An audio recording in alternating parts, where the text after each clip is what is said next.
you think back and you're like, I never played a piece by a woman when I was in high school. I never played a piece by a composer of color when I was in high school. And these aren't really things you think about until these issues get brought up. But like I said, these are issues that are faced by underrepresented artists every single day.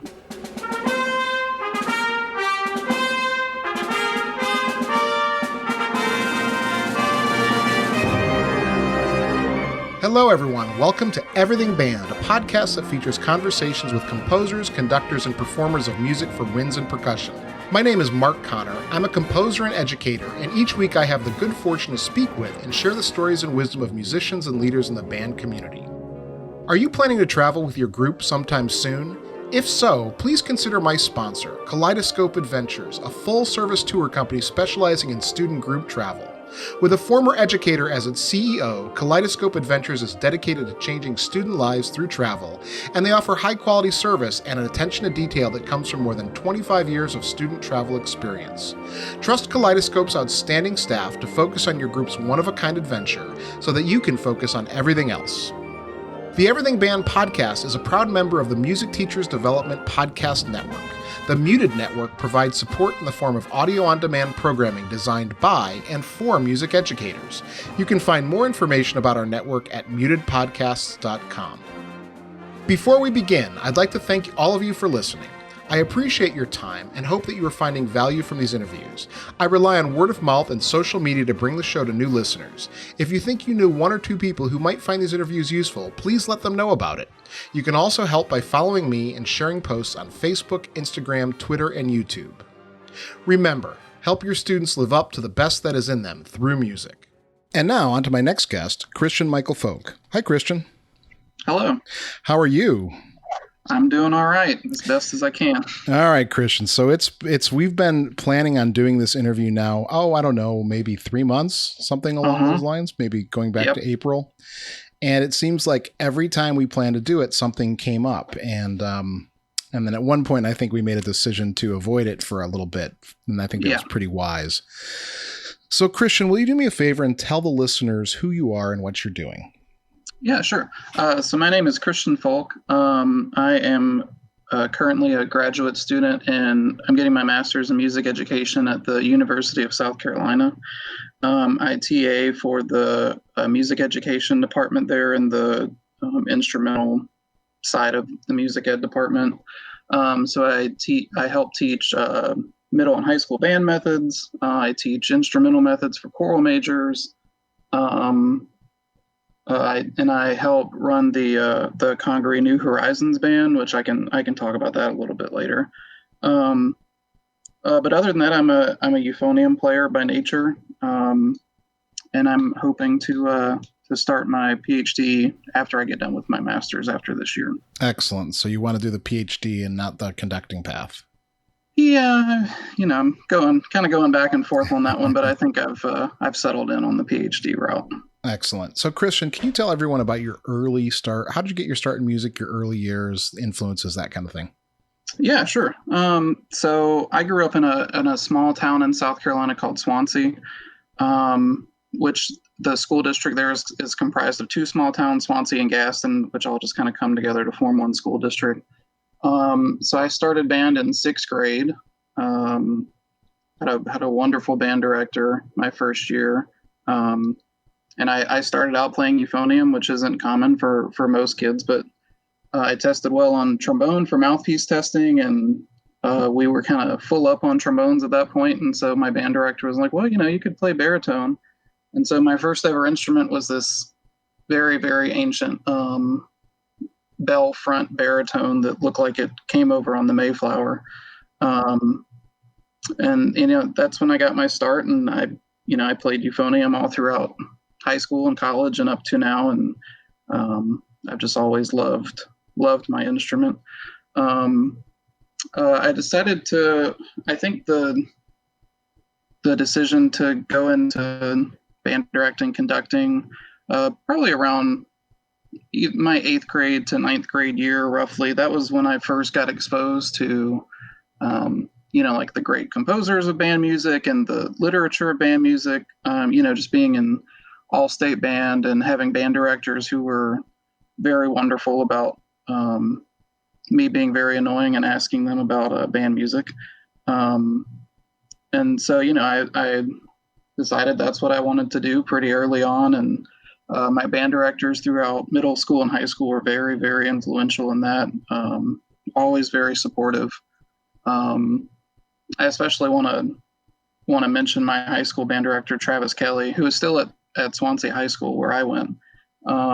He started there my sophomore year and was just, instrumental in supporting me and, supporting everything I did, wanting to become a band director. And I remember mainly my junior and senior years, from February to April, every single weekend we were on the road, either going to All-State Band or All-State Jazz Band and local college band clinics and all that kind of stuff. And, he devoted a lot of time to not only me, but all of the other students that, did those kinds of things. And he was a great model to look after, when I knew that I wanted to become a band director as well. So I graduated high school. I went to Winthrop University for my undergrad in music ed and euphonium. Winthrop's it's a smallish university. It's right across the border of South Carolina from Charlotte. So it's like maybe a 20-minute, 30-minute drive to Charlotte across the border. But, had wonderful faculty. The director of bands there is just amazing and wonderful, and I love her very much. And then after I got done at Winthrop, I taught for 3 years. My first year was at a private school in Charlotte, where I taught kindergarten through 8th grade. We actually started band there in 4th grade, which was quite an experience. And then 2 years after, the 2 years following that, I taught at actually the school that I went to, the intermediate school that I went to in Swansea. So I taught 5th and 6th grade. I taught 5th grade music and 6th grade band. And then after that, I started at USC. Excellent. So I'm going to ask a couple questions here. So the first thing that jumps out is, as someone who starts 4th grade beginners, you kind of said that was interesting. What was your experience with 4th grade beginners? So, in the band program that I grew up in and in my, student teaching, all that kind of stuff, we all started band in 6th grade. That was just kind of the norm. I had heard of programs that started in 5th grade. But yeah, at the private school that I taught at, starting in 4th grade, all students either had to be in band, orchestra, or choir. And that's just the grade they decided to start at. And I was very, very scared to start with because I had never heard of 4th graders starting on band instruments. But it was a great experience. I mean, they learned very quickly. A lot of them had instruments that were bigger than they were. Especially I had a saxophone player that might have been 4 feet tall. Saxophone almost touched the ground whenever he played, but it was a great group of kids, and it was a great experience to be able to start students that were that young. When my only experience had been starting them in 6th grade when they're much bigger. So that was a whole different set of physical challenges. Just trying to adapt how they could hold their instruments and play their instruments and all that kind of thing. But it was a great experience. I really enjoyed it. Yeah. So Christian, you spent a year at that school and you taught the 4th grade beginners, and so now were you teaching K through 8, all of the music? Yeah. So not all the, so we had a chorus teacher she was like the head of the performing arts division. And she was wonderful. I'm very glad that I had her to model after my first year. But she taught chorus and so she taught chorus, kindergarten, 1st and 2nd grade, general music. I helped her teach 1st grade music. We kind of co-taught that together. And then I co-taught 1st grade music, and then I taught 3rd grade general music, and then 4th through 8th grade band. Yeah, so that's an interesting experience, that first job. As if I have any listeners out there who are still in school, that first job, having the flexibility to teach general music, to teach band, to teach orchestra, to teach even choir, if, whatever Mm-hmm. you need to do to get that first job so that you can move on from there. I think it's also good for us to teach those different things. Yeah. And in that first job, I was also the music director for the middle school musicals. So we did 2 musicals a year. And I was the music director for that, which, I love playing in pit orchestras in college and things like that, but I had no idea how to be a music director. And I was very thankful for the chorus teacher kind of taking me under her wing for that. But that was also a great experience, just to, kind of get those music directing chops up and, see what kids are able to do outside of your standard, band, orchestra, choir. So you moved on after a year back to your hometown, Swansea, and you taught 5th through 6th grade band. And what was the decision then at that point to go back and get your master's degree? Why did you decide that that was the right decision for you? That was always, I guess, the plan. I've always had a dream of, ever since I started wanting to be a band director, I've always wanted to go and get my doctorate once I knew what a doctorate was, and teach college and be a college band director. And so I had those 3 years of experience, and it just so happened that an assistantship in music ed was opening up at that point at USC, and I was already in Columbia, and so all the pieces just kind of fell together.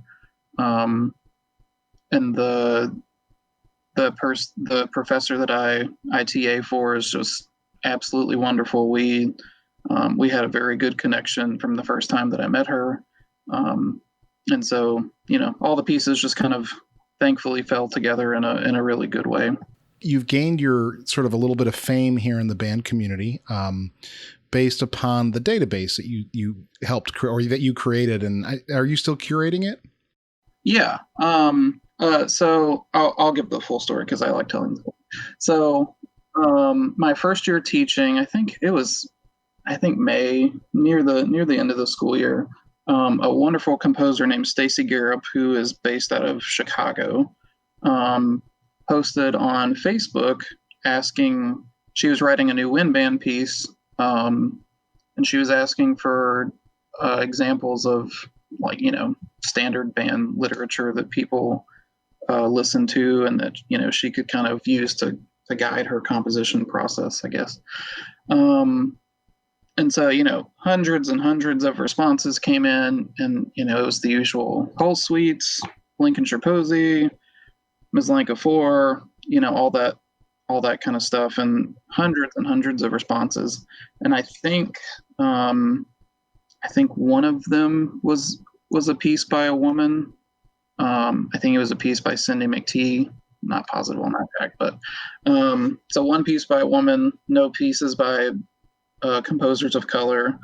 And so she posted the next day, and she said, well, all those responses are great, but does anybody have suggestions of pieces for band that are written by women? And a bunch of responses came in like, oh, so sorry, here's all these pieces that are written by women composers. And Dr. Cynthia Johnston Turner, who's at UGA, she commented on Stacy's post and said it'd be nice if someone could put all these together in a list. And I was like, oh, I can do that. I've got time. And so that's what I did. I took all those pieces that were in that comment thread and put them in a Google Doc. And I was like, I might as well go through and find out as many pieces as I can that were written by women, because that was, the focus of the Facebook post. And so started out as a very rudimentary Google Doc, no spreadsheet, just on a, like a Word document, just with the composer and the pieces that they had written.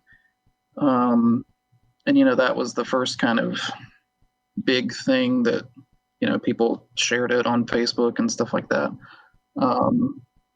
And so, I got some requests to use something that was more user friendly, like a spreadsheet. And so that's what I did. And went through some more resources and found more women composers who had written for band and compiled them all in a spreadsheet that's the one that I use currently that I still update. And then a couple months later after that, I did the same kind of spreadsheet, but for pieces that were by composers of color for band. And then it just kind of went from there. I did one a couple years ago that was for pieces, for orchestra pieces by women and composers of color, which took a long time because there's a lot more of those than there were band pieces. But yeah, it's been a great, journey and process, figuring out how to go about doing this, how to get in contact with composers, learning how composers want to be represented, all those kinds of things. Yeah, I mean, it brings up a lot of interesting questions. And, I think I remember Stacey Garrup's Facebook posts when it originally happened.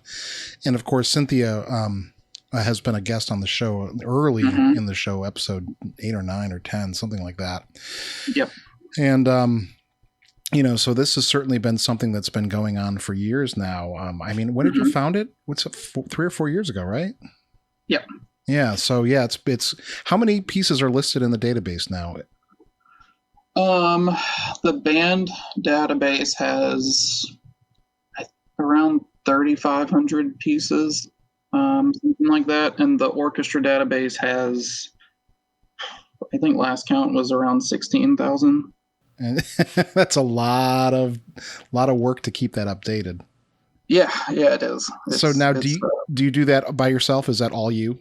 Yeah, for the most part, yeah. There's been a lot of criticism of diversity, equity database, culture, I guess you would call it.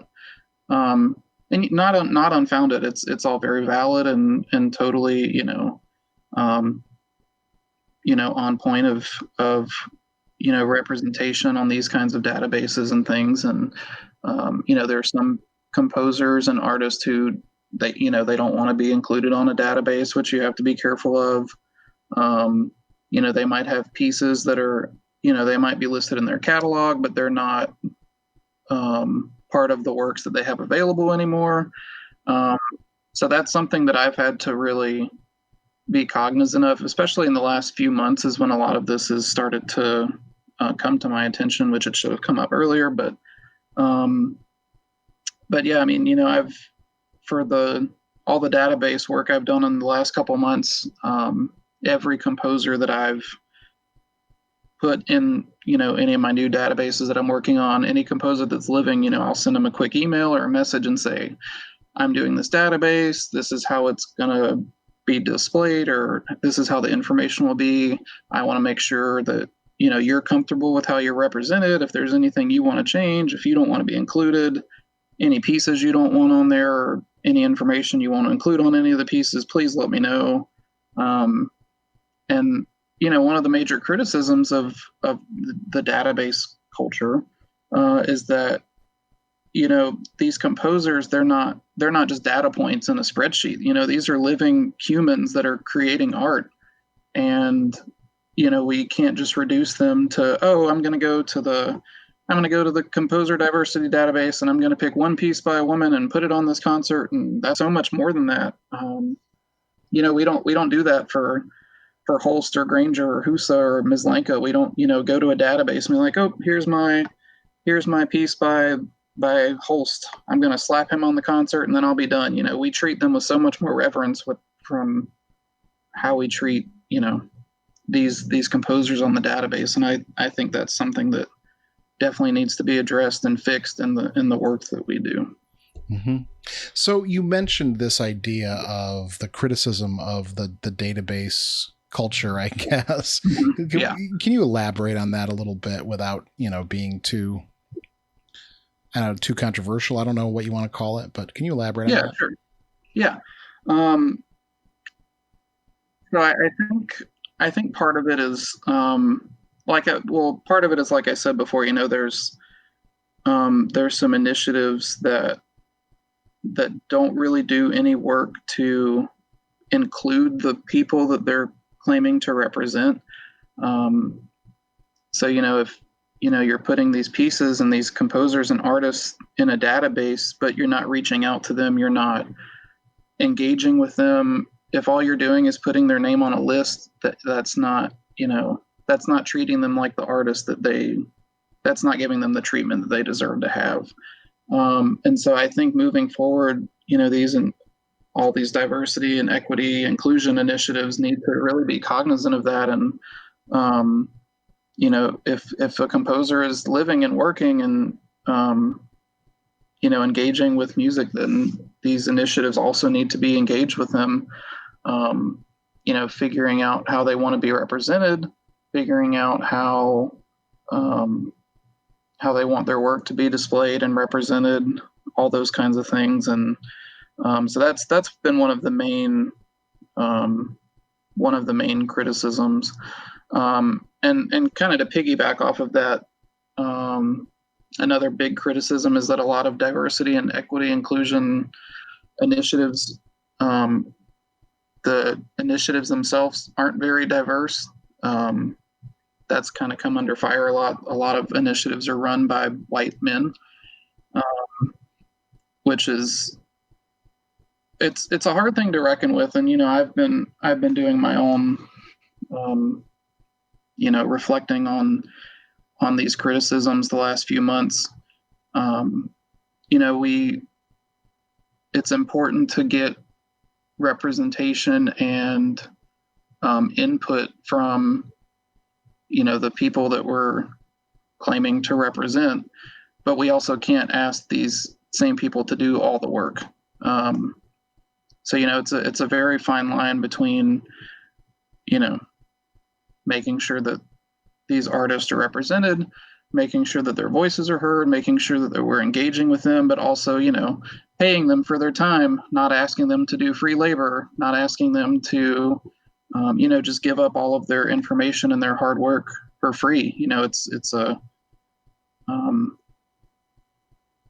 It's something that it's very complex, I guess is the right word.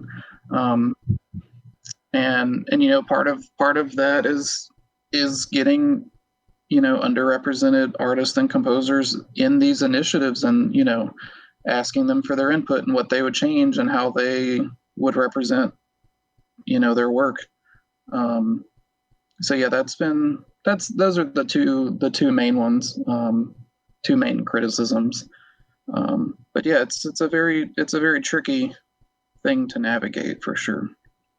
Yeah, no doubt. A couple things jump to mind immediately. One is it's you're doing something when you first start this, you're doing something that you believe to be a good thing, right? Mm-hmm. And you believe you're doing it to help, but then you get accused of being sort of the white savior, or right, or the criticism about you're not from that group. And mm-hmm. So it's really tricky, and I'm with you 100% on it's really a fine line to walk between that wanting to do something that's right, but yet also wanting to be respectful of other people's experiences and their points of view. Right. And boy, it is a fine line to walk, and I can imagine some of the criticism has been. I mean, that's got to be hard sometimes. Yeah, sure. Even though the criticism can be, it can be difficult to navigate personally, it all has to be taken very seriously, because, we're facing this kind of, criticism and pressure, which is what, underrepresented artists face every single day. I mean, it's in a different context. The struggles that underrepresented composers and artists face are, not the same as this kind of criticism, but this is stuff that happens every single day, that, these issues that they have to navigate. And so, I think it's our responsibility to kind of help lighten that load for them, and also, get their input, which can, make it easier for them as well. Mm-hmm. Well, you've certainly thought about it more than I have in those terms. So I appreciate your point of view on that. How about the good things? We've talked a lot about the criticism. What have been some of the positive reactions to the database? I do think it has led to um, more awareness of our programming habits. I guess is the right way to word that. It's and I'm not claiming that my database is the sole cause of this or anything like that, but in the last couple of years, it's becoming more and more apparent that we're programming more diverse music. We're programming a whole lot more different composers than we were before. The statistics from Midwest and things like that might not really show that, but if you look at college band programs, just that come out in the CBDNA report or anything like that, it's become a lot more diverse, at least from what it used to be a few years ago. So I think that's one big positive change, is that our programming habits have really come under scrutiny, and they've changed for the better, I think. And it's conducting and band directing is kind of one of those like monkey see, monkey do type things, I guess. And so band directors see other band directors programming more diversely, and so they hop on the bandwagon. Not that the issue should be demoted to hopping on the bandwagon, but if it at least leads to some good and people's music being played, that's at least a positive step for now. Mm-hmm. So yeah, I think that's definitely one good thing. And it's led to programming requirements for Midwest, for CBDNA, for various honor band clinics where they invite bands to come in. Honor bands are requiring clinicians to include pieces, which I think that's programming requirements are also kind of a double-edged sword. Mm-hmm. When the Midwest announcement first came out, I was like, it's going to be another one of those check boxes thing. They're gonna go onto a database and they're gonna pick out a piece by a woman or a composer of color, and they're gonna be like, well, homework's done, don't need to do anything else with this. But on the flip side, the music will be getting played. People will be exposed to a different composer that they might not have heard before. So it's kind of a pros and cons situation. You kind of have to weigh, this good thing is happening. We need to, keep progressing forward. Might take a while, but we're at least moving in the right direction. Mm-hmm. So, yeah, there's a lot of good that's come out of it, and mm-hmm. There's a lot of initiatives that have been started in the last couple of years that have been really beneficial. There's of course ICD, Jody Blackshaw's Colorful. And We Were Heard, that was started by Caitlin Bovey, Mm-hmm. Which I'm a representative of, disclaimer. But yeah, it's a lot of really good initiatives have come out of it. People are more cognizant. Programming's changing, so I think it's definitely moving in the right direction. Mm-hmm. Yeah, absolutely.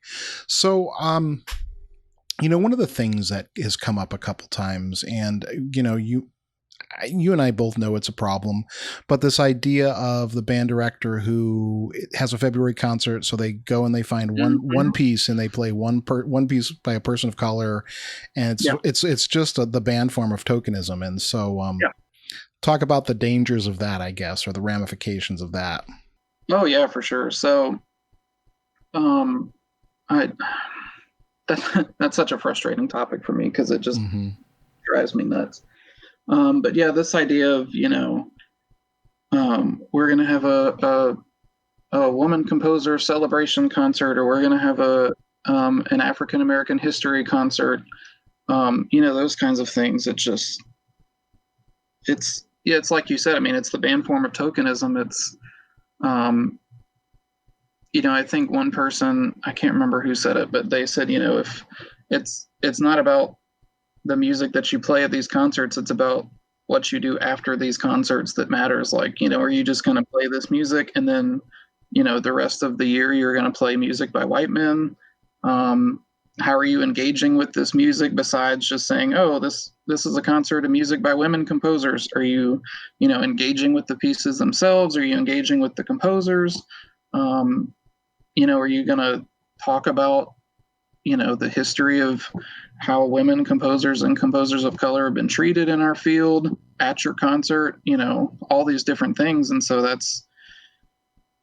it opens a whole can of worms. Kind of what I said about the Midwest requirements, it's part of its, yes, it's tokenism, but also like, the audience is getting exposed to composers they might not have seen before, things like that. But there's just so much better ways to do it than those kind of like token concerts. And, to piggyback off of that, it's not just tokenism, but when you do these concerts that feature, all women composers, all composers of colors, things like that, it also sends the message that these composers don't deserve to be on the same concerts as white men composers. It's an interesting you point. can do an all women concert, but then the next concert, you do pieces by Holst or Granger or whatever. And it's like, these composers still, women composers deserve to be on the same concert as Holst or Granger or Maslanka. Omar Thomas deserves to be on the same program as David Maslanka. It's and that message is just not good for, it's not good for the performers. It's not good for the audience.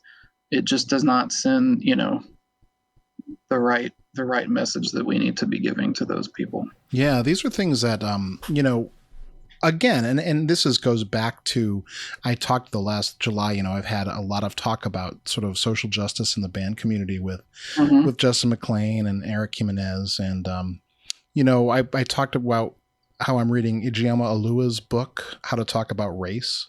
Yep. And the one thing that she talks about in that book, the message that I really like from that book is that it's okay to talk about race. We don't have to just assume that everyone's a racist. We don't have to assume that we're racists because we grew up in a culture that was racist. You know what I mean?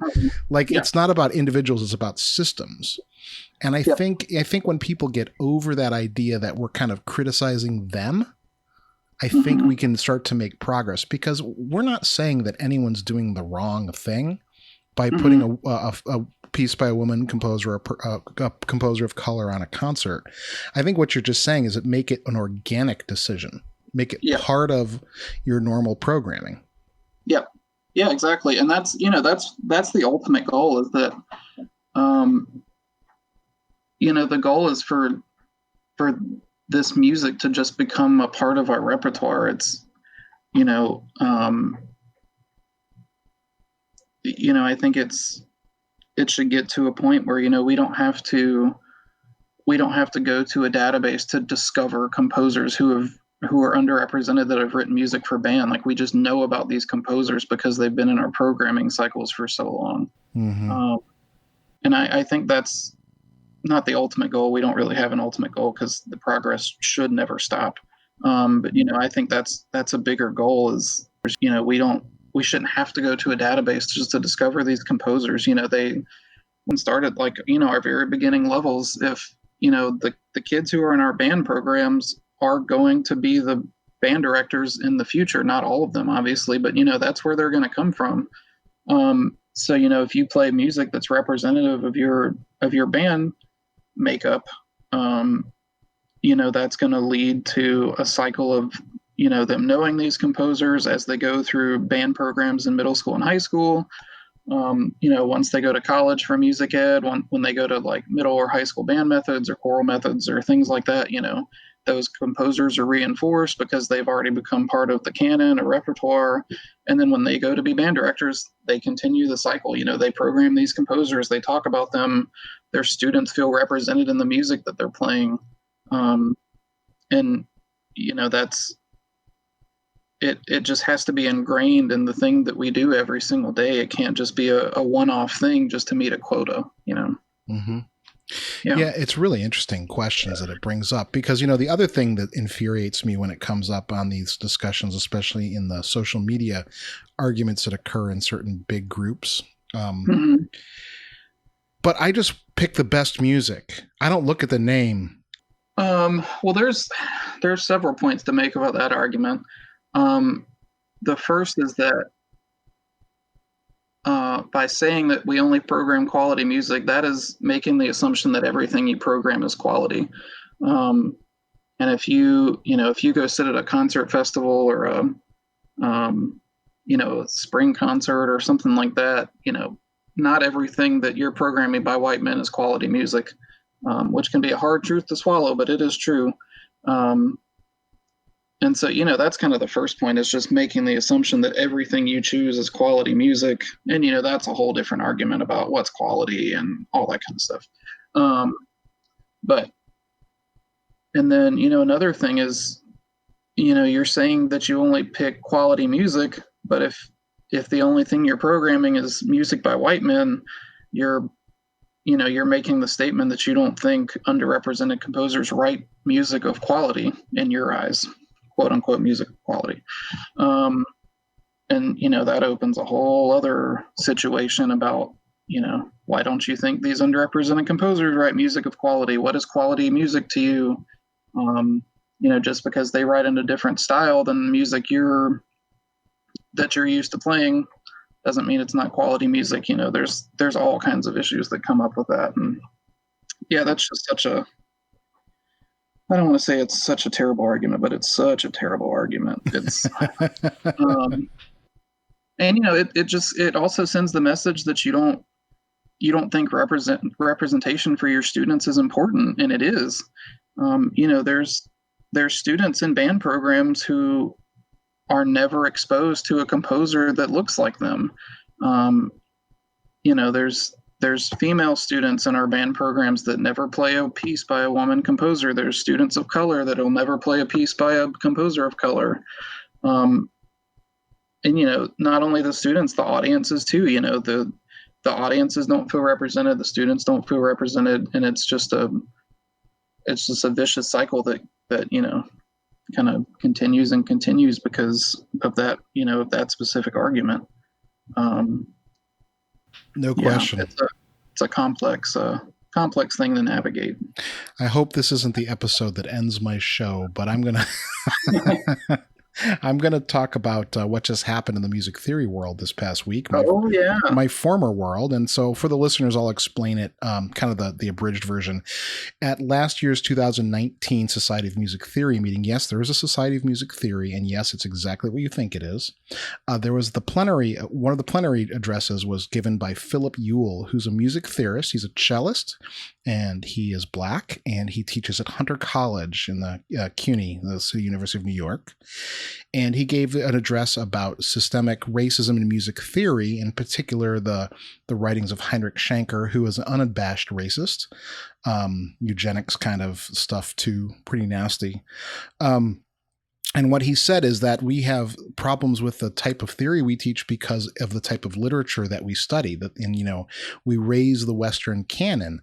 And so I want to ask the question, okay, so the controversy finishes this week is that there's a Journal of Schenkerian Studies that posted a bunch of rebuttals to Dr. Ewell that were quite racist, and it's created quite the kerfuffle.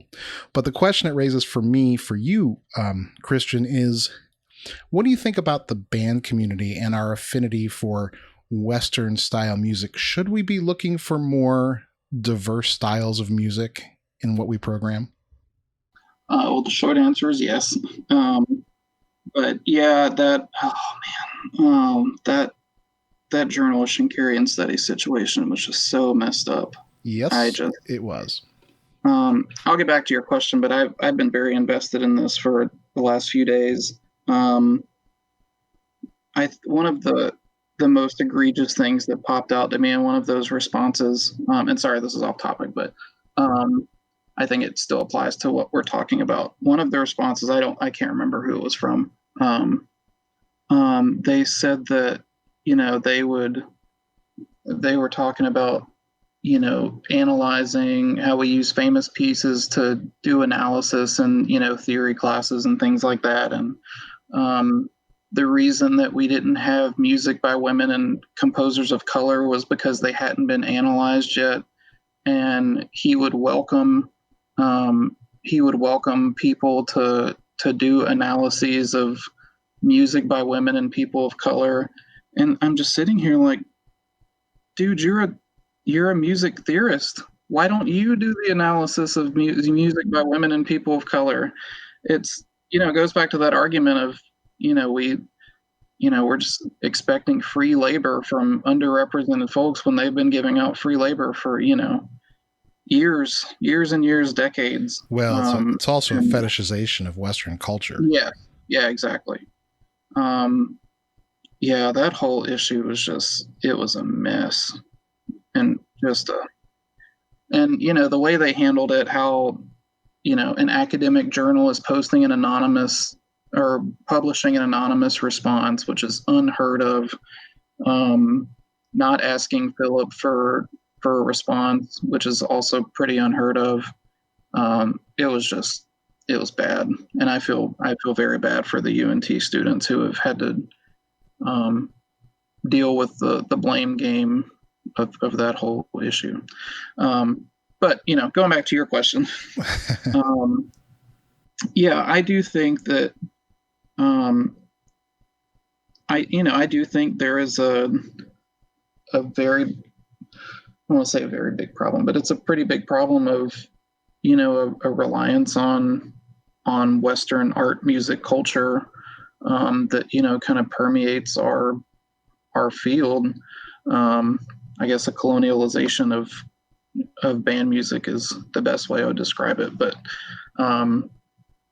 there's not many pieces that are outside of that, the typical band Western art, music, culture.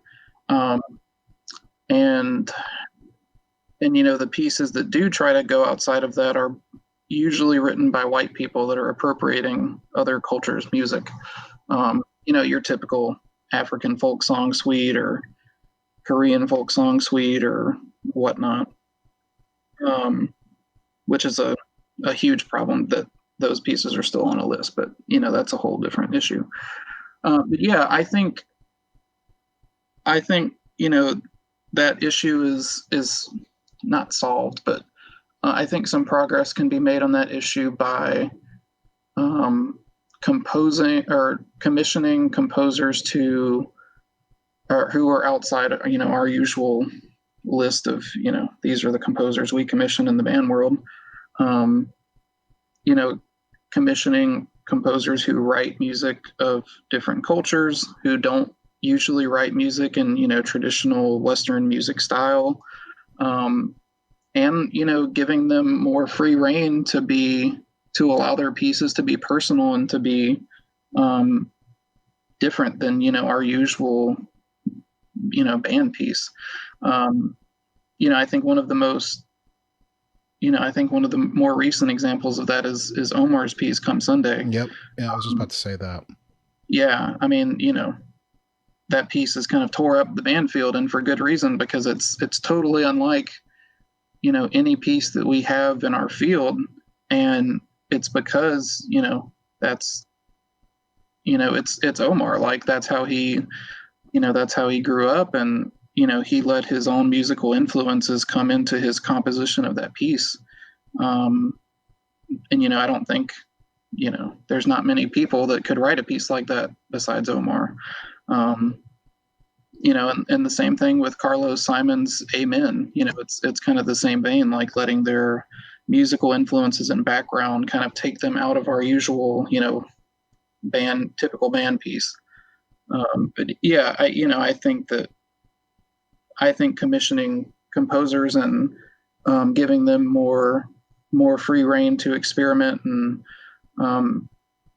and write music that's more reflective of their personal backgrounds and cultures is very important moving forward. Yeah, and again, this is a very nuanced conversation. There's nothing to say that we don't want more traditional band music, because I write typically traditional band music. I think the idea is there's room for rock and roll influences. There's room for gospel influences. There's room for spiritual influence, for influences from Indian music, from whatever culture we want. It's just there's room for more than just the typical ABA, band overture kind of thing. Yeah, and for sure. I think that's what Philip Ewell was saying when he, gave his speech, is that it's not that we're going to throw away the Western canon. It's just that we need to think beyond it. We need to be more inclusive of other types of musics. Yeah. And I think that's where we are. The conversation isn't that you're a racist for not doing these things. I just want to keep saying that over and over again. Right. So anyway, it's a really, really interesting and engaging conversation because it's really on everyone's mind right now, obviously, with the strife that we're having this summer after the Black Lives Matter movement, after the incidents this spring. And of course, we're all in coronavirus stress right now. Which I suspect is adding fuel to the unrest, but that's just my 2-bit sociology. Well, speaking of that, speaking of the events in the spring and the George Floyd murder and other racial violence and murder incidents that have happened for a long time now. I posted about this on Facebook earlier this summer, but it kind of goes back to your question about, should we look for music of different cultures in the band world? And I think there's kind of a fetishization of commissioning composers of color to write pieces that are reflective or based off of music that's about racial violence and about, Black trauma and things like that. And it goes back to your question, there are some composers who let those incidents influence their music, but not all composers are, influenced by those events. And, Black composers can be commissioned to write pieces that are not about Black violence.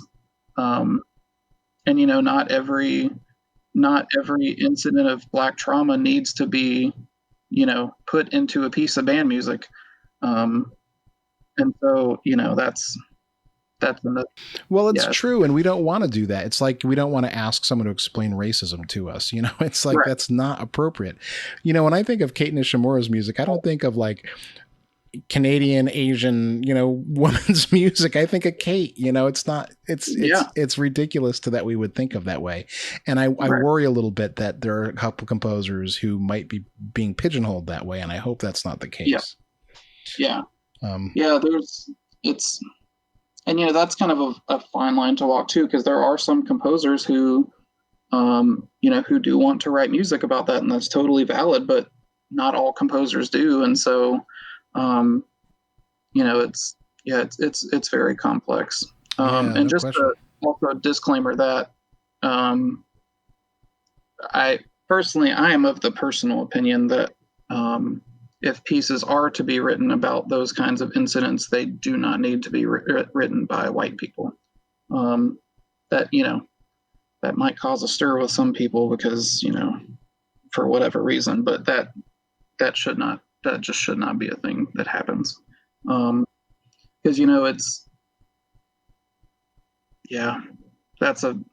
that's a very complex situation, but that's my thought on that. Where is that line between appropriate and appropriation? It's a hard one. Yeah, sure. And I think, in that very specific wheelhouse of racial trauma, it's almost like, when white composers write music about that, it's co-opting an experience that they don't have, which I think is just, it's hard to reckon with, but you can't write a piece about how this directly affected you because it's not like lived experience for you, if that makes sense. No, that's exactly the right way to put it, that lived experience. Yeah. We're all affected by it, and I don't want to say we all want change because obviously there are some people in the country that don't.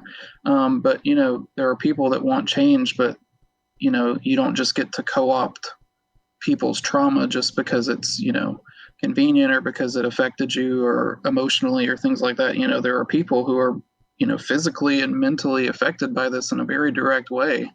And so, co-opting that trauma and that experience is just, it's not, I don't want to say it's not valid, but it's a very tricky situation to navigate when you don't have that lived experience of those, those events. All right, Christian. So in the vein of appropriation and that idea, what do we do with music, at least in your opinion, that's sort of been in the canon for a long time? The composers are long dead. Maybe it's a relic of its era. For example, something like in the opera world, Madame Butterfly. I think that goes back to your point about the very fine line between appropriate and appropriation. There are pieces that are, there's still pieces that are debated on both sides. I mean, there's some people who think that the chants variations on a Korean folk song is appropriation. There's some people who think it's appropriate because, he didn't use Asian-inspired instruments to make the piece. He didn't, try to make the melody more exotic. I mean, he presented the melody and he did variations on it. There wasn't like, these kind of tokenist things that other composers do who appropriate music. I think music that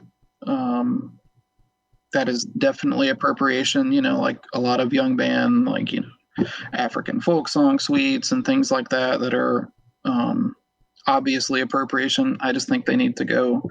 That might be a controversial take for some people, but I guarantee that those same people wrote music that is not appropriation of other cultures. And there's composers who are writing music of different cultures that's actually, that's not appropriation. It's their lived culture and they're, writing from their experiences. So, you can do away with the pieces that are inappropriate and you can insert pieces that are actually reflective of the, the culture that they're representing. And it's going to take a very, very long time, if ever, for that to happen in some of the fields in our world. I mean, opera's never going to get rid of Madame Butterfly. There's some orchestra pieces in the canon that appropriate music that, that are never going to leave the canon. But, I think in the band world, it's a lot. I think it might be a lot easier because our timeline's not so huge. And, the composers who have done these works, they have other music that is not appropriation. If, you're dead set on, playing music by that composer. So, I think that kind of fits hand in hand with the conversation of, not just composers who have written music that's appropriation, but also composers who are, racist or sexist or anti-Semitic, all those kinds of things, which is also a very touchy subject for a lot of people. Mm-hmm. I was just going to bring that up. Yeah, I mean, that's it's a valid conversation. Where do we separate the art from the artist? All that kind of stuff. Are these people just a quote unquote reflection of their time? Those kinds of arguments. I probably have a pretty controversial take on that, which, if I just think we should get rid of the composers who are, vehemently racist and anti-Semitic and things like that, because, the argument they were reflective of their time. Well, there's also people in the times that they lived that did not do those terrible things.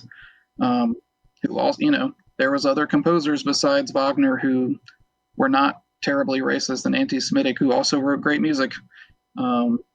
It's. I have a hard time with Wagner. I really do. Yeah. I mean, I understand how beautiful his music is. I as a music theory person, as someone who's studied that music and listened to that music, I can't do it anymore. I just can't get past his personality. And it might be hypocritical because there's other composers who I know were racist or anti-Semitic who weren't that virulent, who I tolerate, but there's something about him I just can't do.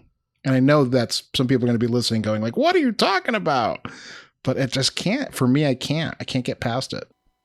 it's a very hard thing to reckon with because, these composers have been, and I'm going to shift back to the band world just a little bit, but there's some composers who are just such a deep part of the rep,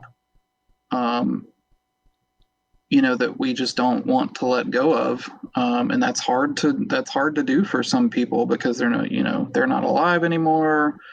Their music itself wasn't racist, et cetera, et cetera. Percy Grainger was a vehement racist. But there will always be, Lincoln Tripozzi's never going to stop being played ever, regardless of the fact that, he was a very racist person. People just kind of bring up his kooky side and, he's like a bag of laughs, but like, oh, he wrote this beautiful music. Like, no, he was pretty not great person who was very racist. There's some other composers in the band world that also fit that bill, of the, in that, the beginning era of band music. So yeah, it's a hard thing to reckon with, especially for composers who are no longer alive, who can't quote unquote defend themselves, whose music is so legendary and so ingrained in what we do. And, people say that the bad things that they did might be forgiven because if we didn't have their music, we might not have the concert band, or at least the modern version of it. So yeah, it's a very difficult topic. And I'm sure everyone who's listening has varying thoughts because it may be hypocritical, but I don't have the problem with Grainger's music. I have an easier time separating the art from the artist with him. I don't know why that is. Maybe it's just because I know more about Wagner. Maybe I need to educate myself more about Grainger. I don't know what it is, but it's certainly no easy answers. Right. Well, and it's, I think part of that could be because, for band people, like, we play a whole lot more Grainger than we do Wagner. And like you said, like his history is not near as recorded as Wagner's is in terms of his, racism and anti-Semitism. But yeah, it's hard to these pieces that we've, grown up with and played and studied and conducted. It's very hard to let go of that when it's been such an influential part of your career. Yeah, I don't necessarily think too. And again, as you said, I don't think we necessarily need to get rid of their music because of their views. I think we can separate the art from the artist. I think this is what you and I are talking about is it's a personal thing. Yeah. Well, and I think also when, in terms of that, when the recorded history is very clear about the things that they've done, I think it's important to bring that up with your students if you're a conductor or, it's okay to talk about these things with your students and, talk about this whole separating the art from the artist thing. And, you can talk about the people who wrote this music and they don't have to all be good. You don't have to just say the good things about them. You can also touch base on, they also did this thing, but this is why we're playing this piece because it's important or, things like that. Yeah, it's a tricky topic to navigate, especially with students. But yeah. I hope these are difficult topics to talk about. If these aren't difficult, if we're not having a difficult conversation, then we're not really talking about it. Right. It shouldn't be comfortable. Oh, and all the people listening, please don't hate me because I said bad things about Grainger. I know you all love Grainger. I like Grainger too, but don't come for me because I said bad things about it. So I don't know. I think we've pretty much covered the gamut. This is, as I mentioned, it's really been on my mind this month, and I've really made an effort to really talk about diversity this month. And I'm glad that you bring it up, and I'm glad that we talked about the criticism that you get being a white male, as part of the database thing. Yeah. Because I think that's something that I think we should talk about that too, but in an honest way. Yeah. Well, and I guess to kind of cap it off at that, it's as white people, especially white men who are working in this field and working on this this topic of diversity and inclusion, it's so important to realize that we're going to be wrong a lot. Oh yeah. It's it's so important to listen to people who give criticism, especially when underrepresented artists give criticism about the work that you do, because, that's their lived experience. And, our ultimate goal is to help, further engage with them and to get them represented. And so, we're going to make mistakes constantly, all the time. Just I guess it was 2 months ago now. Pandemic time is just wacky. But 2 months ago, me and Caitlin Bovey and a few other people did just a Zoom panel on diverse programming. And we got some criticism for it, and it was totally valid. But at the time, I was upset and, said things on Facebook that were not great, and just trying to defend, myself and Caitlin and the other people on the panel. And, that's things that we had to reckon with. There was criticisms and they were valid, and, we move forward and we do better the next time, So it's important to not only listen to criticism, but actually, apply the criticism to your future work afterwards. Yeah, I like that idea. It's I think to really make change, we have to give ourselves permission to be wrong. Yeah. And we have to give ourselves permission to make mistakes, because we're not perfect. Right. I'm nearly 50. I grew up in white New England in the 70s. I grew up in a culture that's very different to what we're talking about now. And so I have to overcome a lot of those things that are baked into me. And I'm not always going to get it right, but that's okay. I'm okay with that. Yeah. And I'm okay with people telling me I'm wrong. Right. So anyway, I get off my soapbox here. Yeah. It's complicated. And being a band director means that we're teaching children, we're teaching young people. And, we need to be examples for them, and to do the right thing by them, for them, because that's what we're in it for. Yeah. Well, and just realize that, the criticism that you get is going to make you a better teacher and a better band director and a better educator, especially for your students who are underrepresented. I mean, the criticism you get for this work is going to make you a better person overall. So, that's important to acknowledge whenever, you do get criticism for the work. Hey there, everyone. My name is Ann Molesky, and I'm the host of the Anna Krusik Podcast, another podcast in the Muted Network. It's my mission to help music teachers be more purposeful, sequential, and joyful in each and everything they do as teacher-musicians. Join me every Thursday as I share tips, tricks, and meaningful conversations with other music teachers about how to make the general music classroom more intentional and impactful for both you and your students. All right, Christian. So thank you. Really interesting conversation about diversity and in music. Let's get on to these. And so the first of these is, where do you draw the line between healthy and unhealthy competition in music? Yeah. So this was the hardest question for me when you sent me this list of questions. Because, part of me is like, what am I going to say that, Jerry Junkin hasn't said, or, all the other wonderful people you've interviewed. And so I want to speak from, I guess, personal experience. I've dealt with anxiety and depression for a long time, since I was very young. And when I read this question, it just reminded me of how anxious I got in high school, especially before, Regiment and all-state auditions. And, just, months and months of, how am I going to do? I've made all-state every year for the last couple of years. What if I don't make it this year? How can I, beat the person who beat me last year? All those kinds of questions just pop up through my head.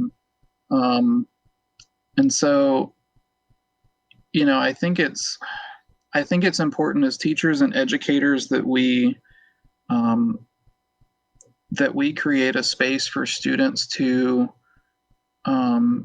both recognize their achievements, but also make it okay when the students fall short of their own expectations. Things happen, like you could flub an all-state audition. You can, something can happen at a marching band competition where, equipment malfunctions or somebody falls down or something like that. It's all, we set such high expectations for ourselves, not just teachers, but students do too. So I think just creating that space and that community in your classroom, where competition is healthy, but it's okay if it doesn't work out the way that you wanted it to every single time.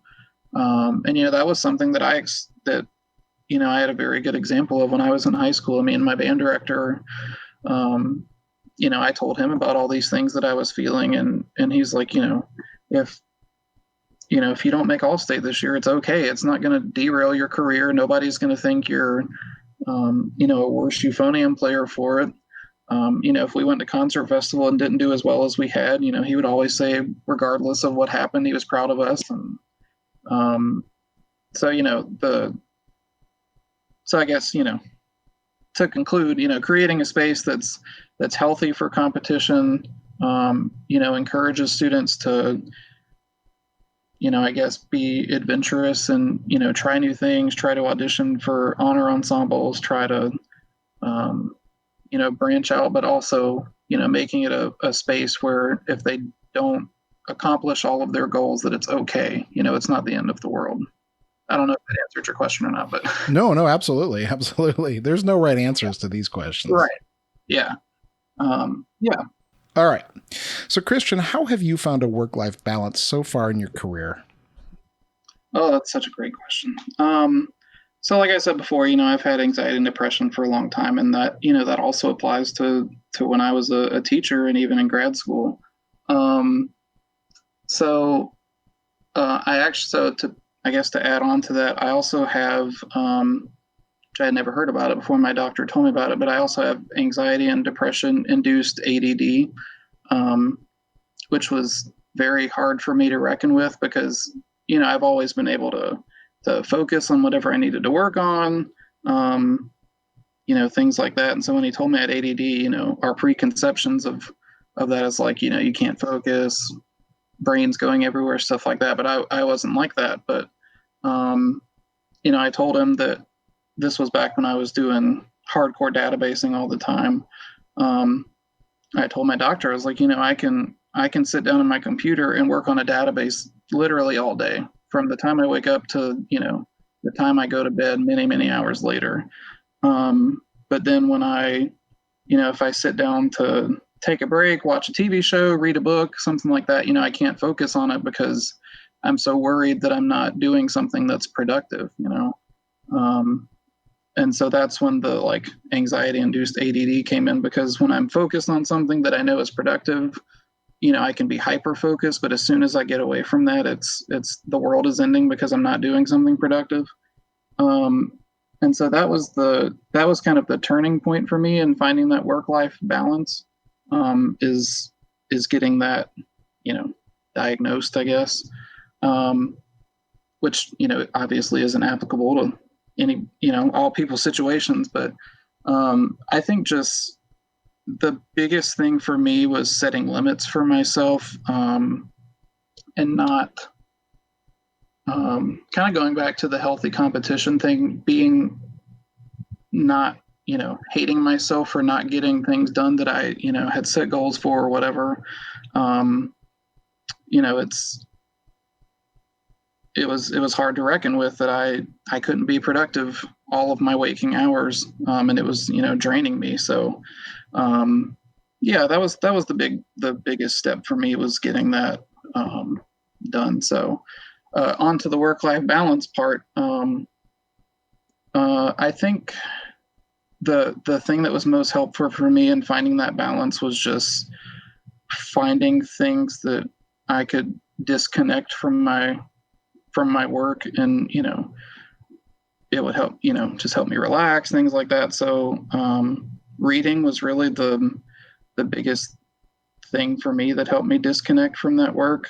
I couldn't focus on reading, non-fiction music things for a while, like textbooks or whatever.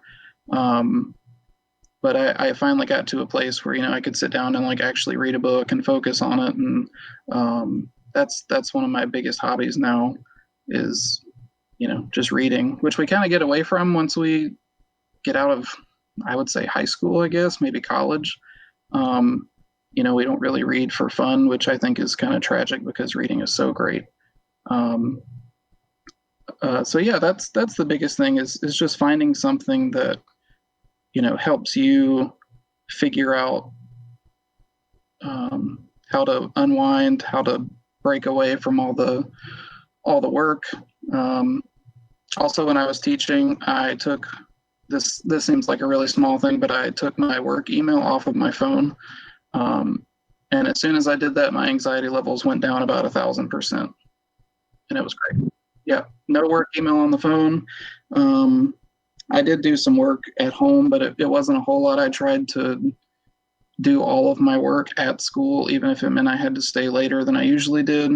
I just did all my work at school because, as soon as I got home, I knew that I didn't have to focus on work. I could focus on,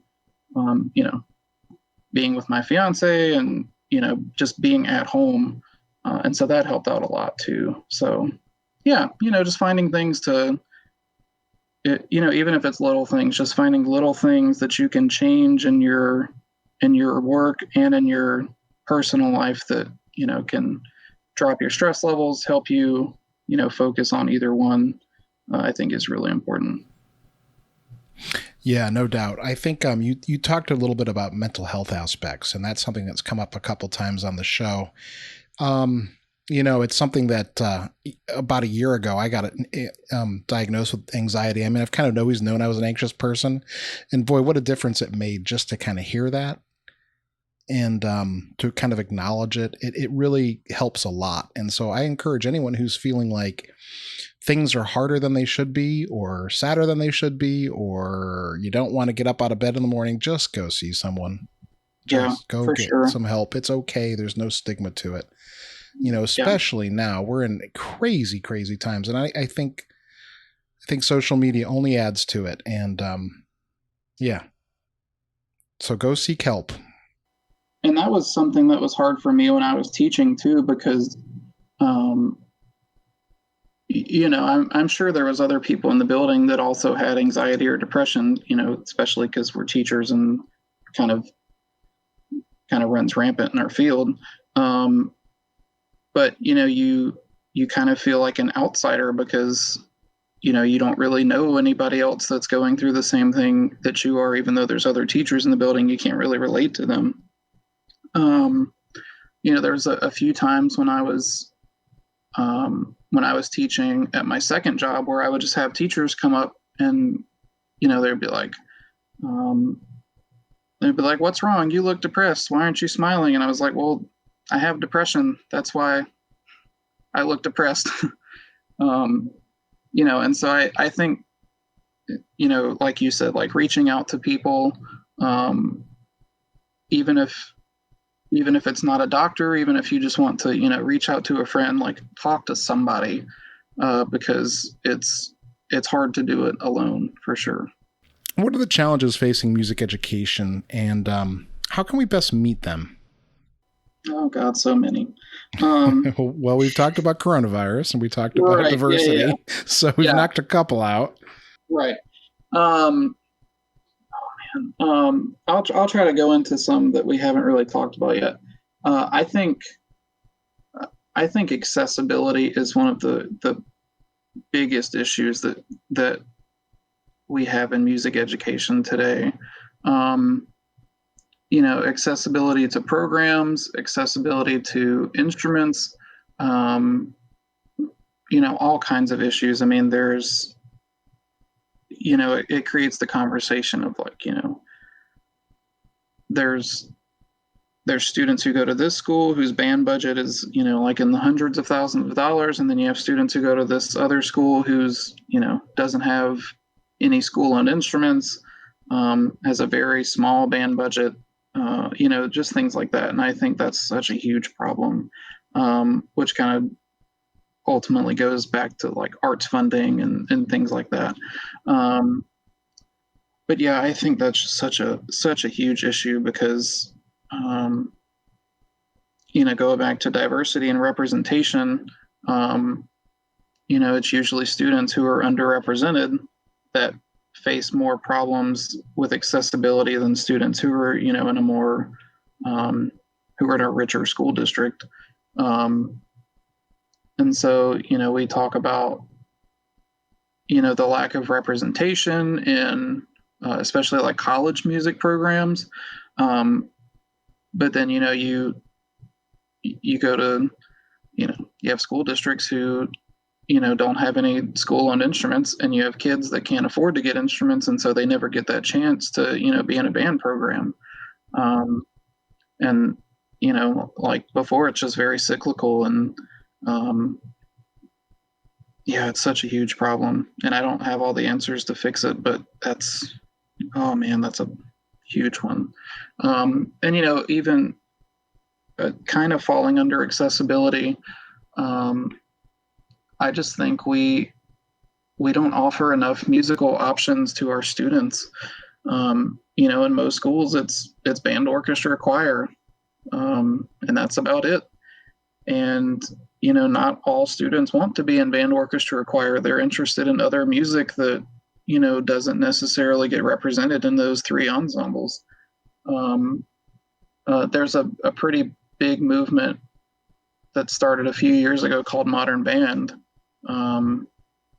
that it's like creates classes that are like rock band and jazz combos and various other like pop music type groups. I think they even have like a reggae program that tries to give students more options for those who don't just want to be in concert band, orchestra, or choir.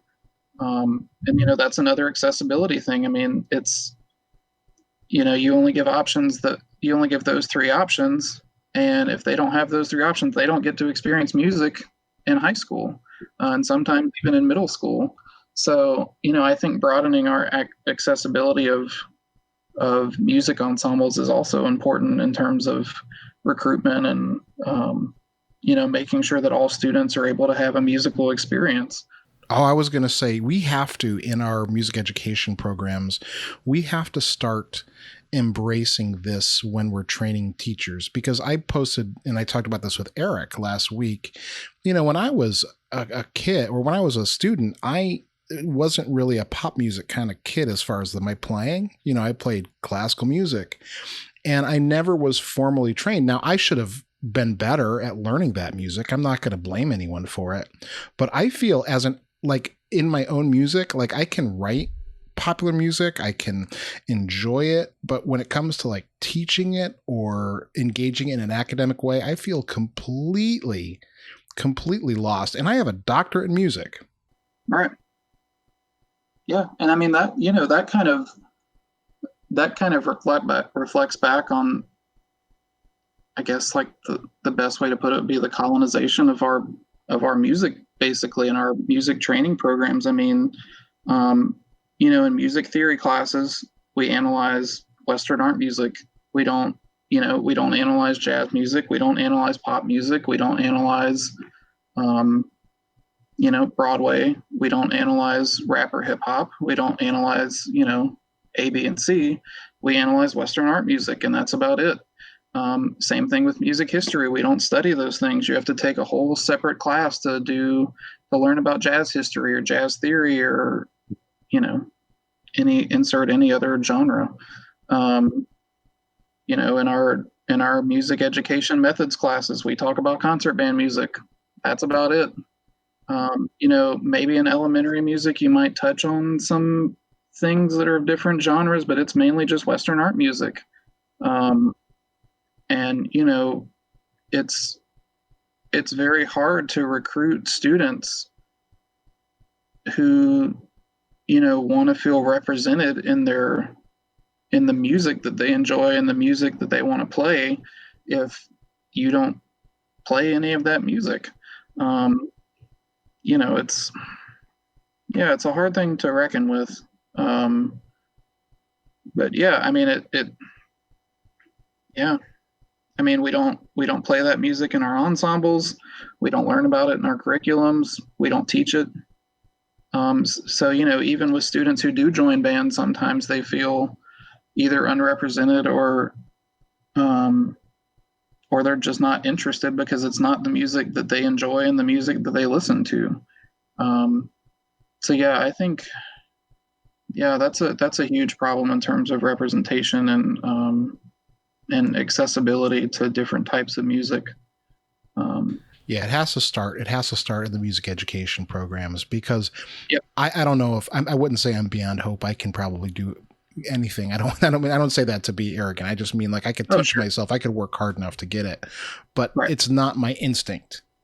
Yeah. If that makes sense. We need to make it more part of the, like, this is the expectation for what we're doing in music education. Right. And then it'll change. It'll change slowly, but from the ground up. Kind of to pinpoint music theory. I mean, you take tonal music theory and then you take post-tonal music theory.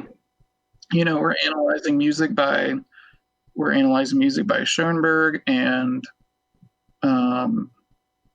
insert post-tonal composer, which most people who go through a music education program are never going to play. If they become a college director or if they become a professional musician, maybe. But you don't spend any time on music that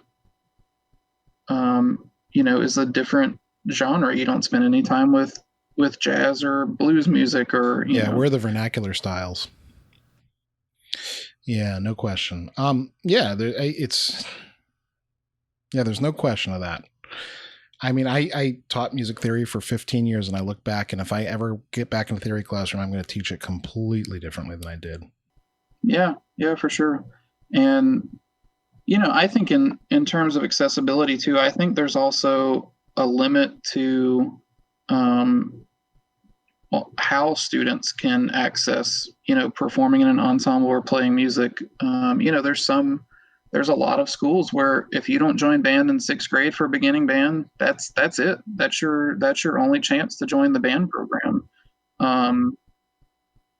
Yeah. And, that's another issue. I mean, there's no one solution to that. There's teachers who are teaching 7 periods a day and don't have time for a beginning band class in high school or what have you. But I mean, it's very limited for some students who either, they might not be interested that year, but they have some friends that do it, and then they get interested the next year, but their chance is already passed.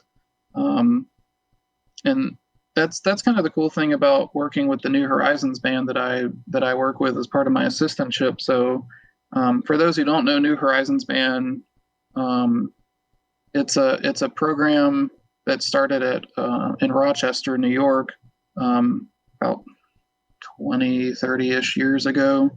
And it's people who are, depends on who runs it, but usually people who are 55 or 60 and older, who can join a concert band or a choir or, chamber groups, all kinds of stuff like that.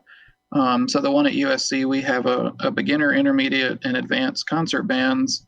And we have jazz band, jazz combos. We have a flute chamber ensemble, a recorder ensemble. We have like music theory, music history classes, things like that. And that's such a great opportunity, and it really it helps with the accessibility argument too, because there's some folks in that group who just never got the opportunity to play an instrument, and they've always wanted to, and they get to. I mean, there's a beginning band. If they've never played an instrument before, they can be in the beginning band and learn how to play an instrument and work their way up to the advanced band.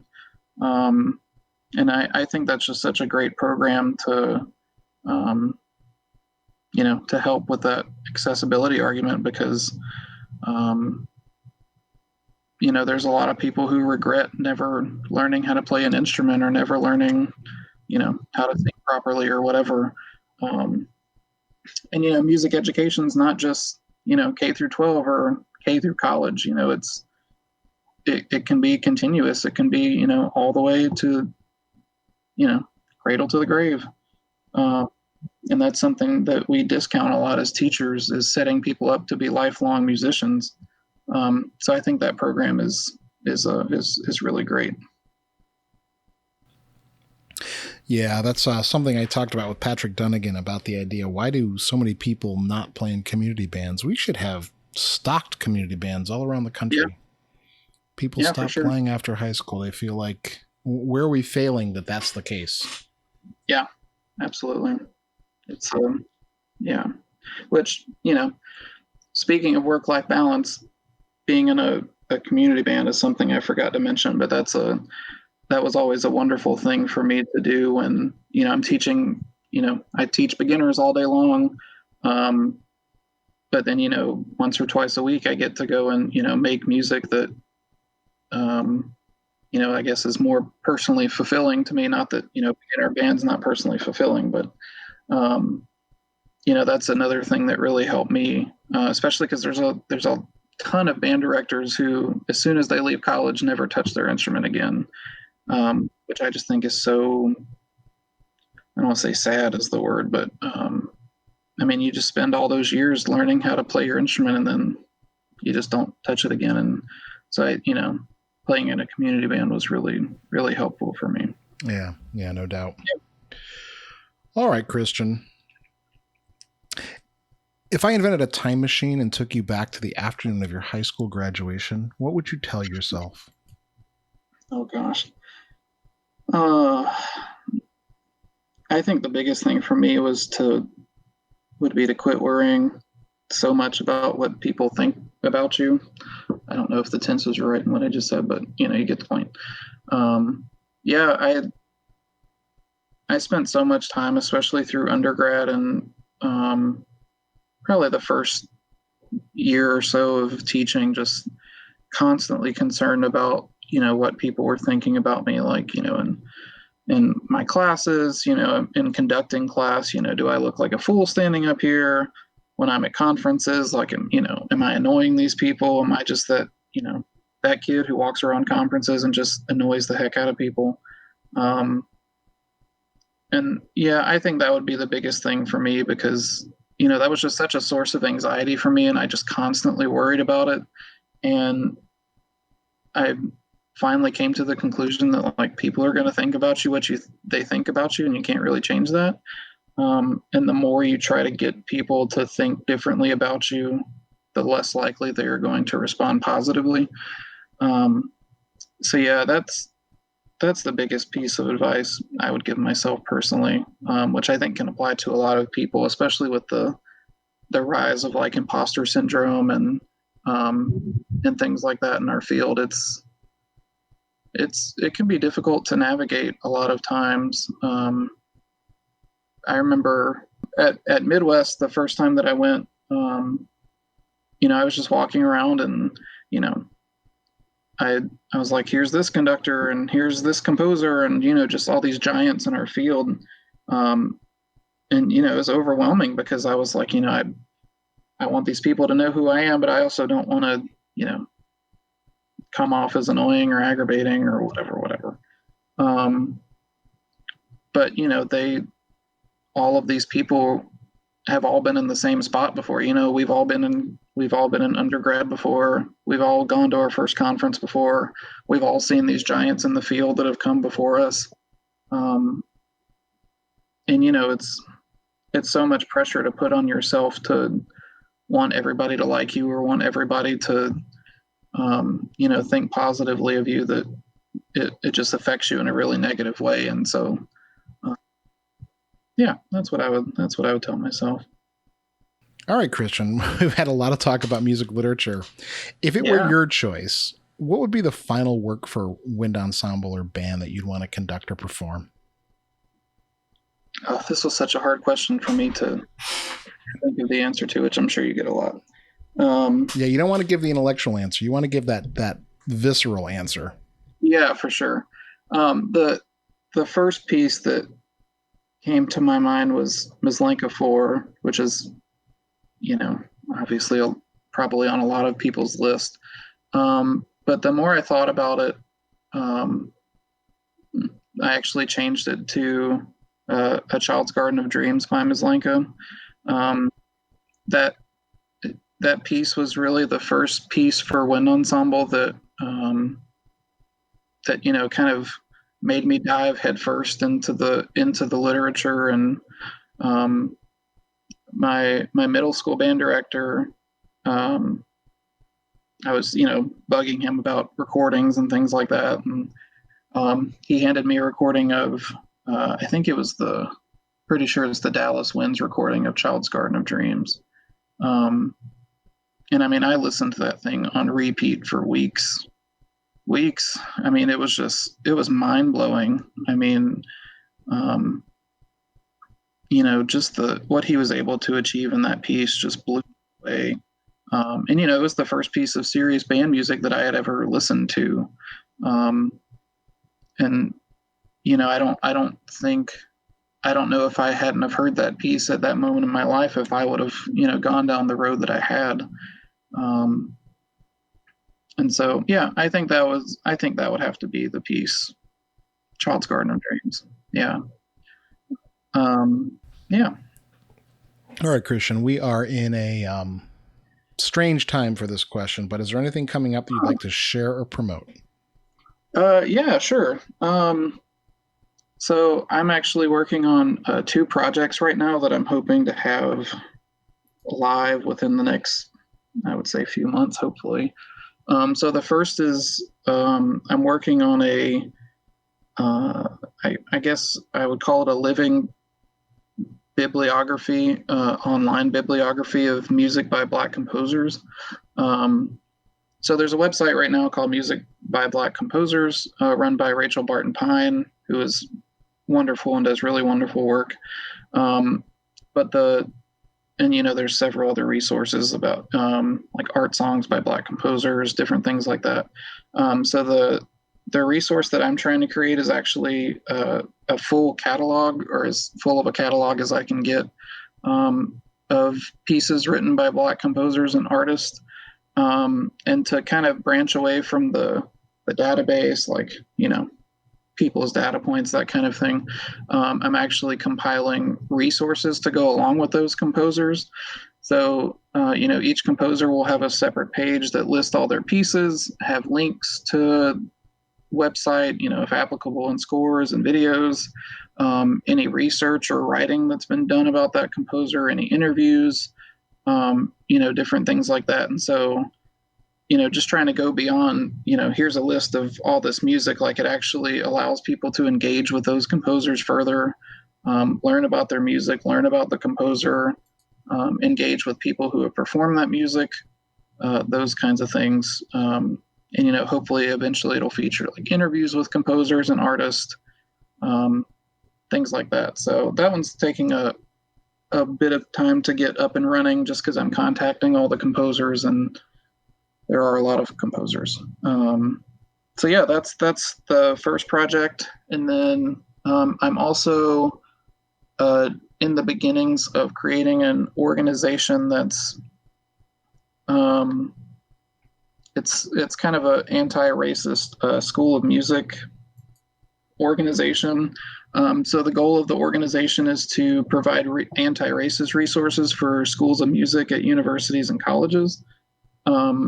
So, trainings, different resources to help implement into schools of music. And then the organization will also provide trainings to schools of music, to their faculty, graduate assistants, students, things like that, on anti-racism in different, musical fields, of music theory, music history, music education, programming, things like that. So we're trying to get a team together for that now. And those are the 2 big projects. Excellent. Yeah. Christian, how can people get in touch with you? So I'm on Facebook under Christian Michael Folk. Please feel free to message me on there. I'm on Twitter if you would like to see my Twitter ramblings that often have nothing to do with music. I'm on Twitter under YouthDude1, which I know is really corny, but there you have it. And then my email is chrisfolk13@gmail.com if you would like to send me an email. Excellent. Christian, thank you so much for an engaging conversation. Yeah, thank you for having me. It's been great. Glad we finally got to do it.